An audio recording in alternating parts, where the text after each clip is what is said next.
எல்லாருக்கும் வணக்கம். இன்னைக்கு முட்டையும் பாலும் போட்டு ஒரு ஸ்வீட் செய்ய போகிறோம்.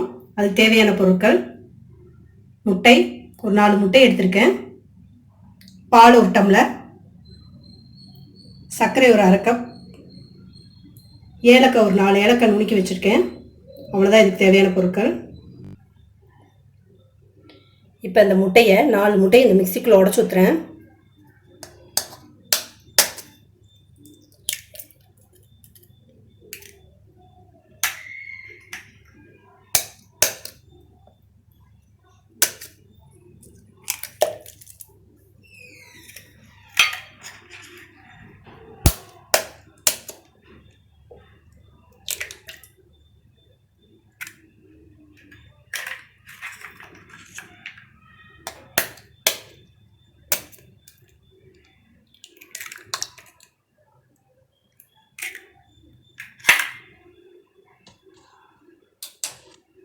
இப்போ இது கூடவே பால் ஒரு டம்ளர் ஊற்றிக்கலாம். காய்ச்சி நல்லா ஆற வச்ச பால் இது ஒரு டம்ளர் ஊற்றிக்கலாம்.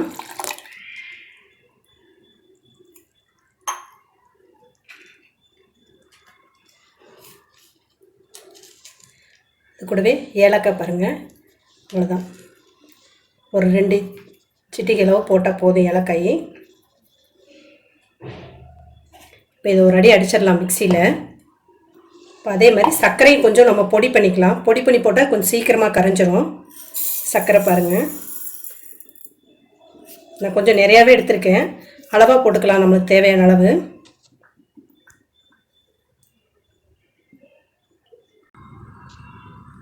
பாருங்கள், இதெல்லாம் அரைச்சாச்சு. சும்மா மிக்சியில் லைட்டாக ஒரு ஓட்டு ஓட்டினீங்கன்னா போதும், அந்த முட்டையும் பாலும் நல்லா மிக்ஸ் ஆகிக்கும்.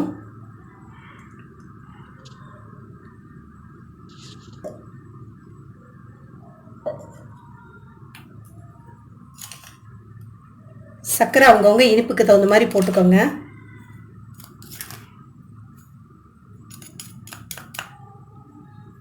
நான் ஒரு 4 ஸ்பூன் சர்க்கரை போட்டிருக்கிறேன்.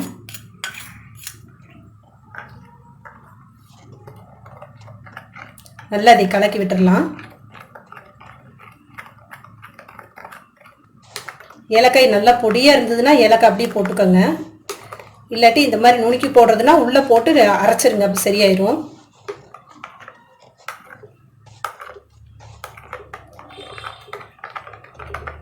நல்லா கலக்கியாச்சு. இந்த பாருங்கள், இந்த டிஃபன் பாக்ஸில் கொஞ்சம் எண்ணெய் விட்டு வச்சுருக்கேன்.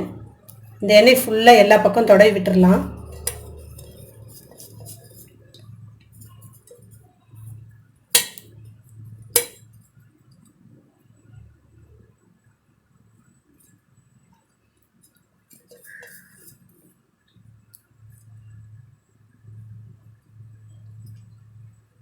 இந்த மாதிரி தடவிட்டு இது ஃபுல்லாக அப்படியே எடுத்து இதில் ஊற்றிடலாம்.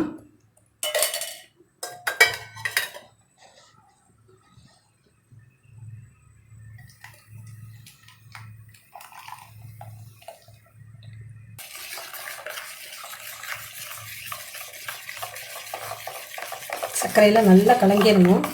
கலங்கிடுச்சுன்னா இனிப்பு நல்லா கரெக்டாக இருக்கும் நம்மளுக்கு.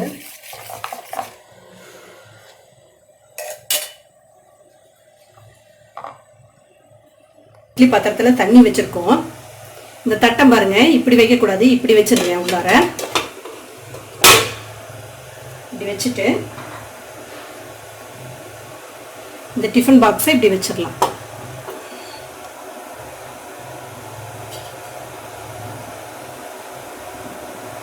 வச்சுட்டு ஒரு பிளேட் வச்சு மூடிடுங்க. இந்த பிளேட் வந்து நம்ம டிஃபன் பாக்ஸ் விட கொஞ்சம் பெருசாக இருக்கிற மாதிரி வச்சு மூடிடுங்க. அப்போ தான் நம்மளுக்கு ஓப்பன் பண்ணி பார்க்கறதுக்கெல்லாம் சௌரியமாக இருக்கும். இதை நல்லா மூடி வச்சிடலாம் டைட்டாக. கரெக்டாக ஒரு அரை மணி நேரம் கழித்து இதை ஓப்பன் பண்ணி பார்க்கலாம் எப்படி இருக்குன்னு.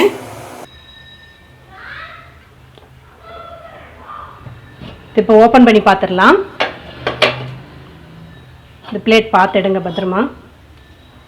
பாருங்கள், இந்த மாதிரி ஏதாவது குச்சியோ இல்லை இந்த மாதிரி ஸ்பூனில் பின்னாடி பக்கமாக லேஸ் அப்படி குத்துனீங்கன்னா அதில் ஒட்டவே இல்லை. பாருங்கள், இந்த மாதிரி ஒட்டாமல் வந்துருச்சுன்னா வெந்துருச்சுன்னு அர்த்தம்.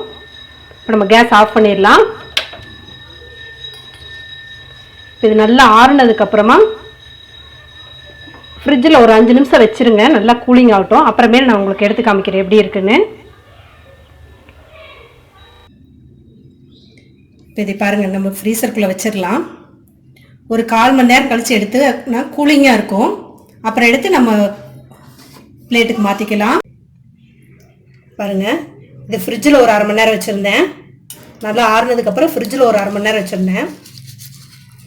ஃப்ரிட்ஜில் வைக்கிறதும் உங்களோட சௌரியம். நான் கொஞ்சம் ஃப்ரிட்ஜில் வச்சங்காட்டி கூலிங்காக இருக்குன்னு நல்லா இருக்குங்கிறக்கோசரம் ஃப்ரிட்ஜில் வச்சேன். இப்படியே கமுத்திடலாம். அவ்வளோதான், எப்படி வந்துட்டு பாருங்கள்.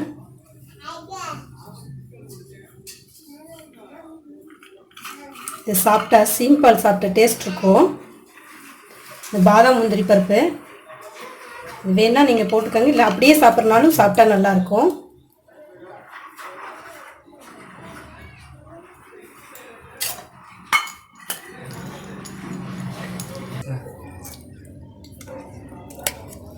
பாருங்க, கேக்கு மாதிரி சின்ன பீஸாக கட் பண்ணிக்கல. இப்போ பாருங்க எப்படி அழகாக வந்துருச்சுன்னு.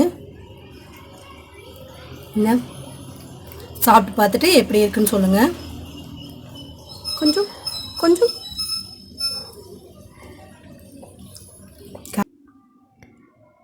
உங்களுக்கு இந்த வீடியோ பிடிச்சிருந்ததுன்னா லைக் பண்ணுங்கள், ஷேர் பண்ணுங்கள், சப்ஸ்கிரைப் பண்ணுங்கள். நன்றி, வணக்கம்.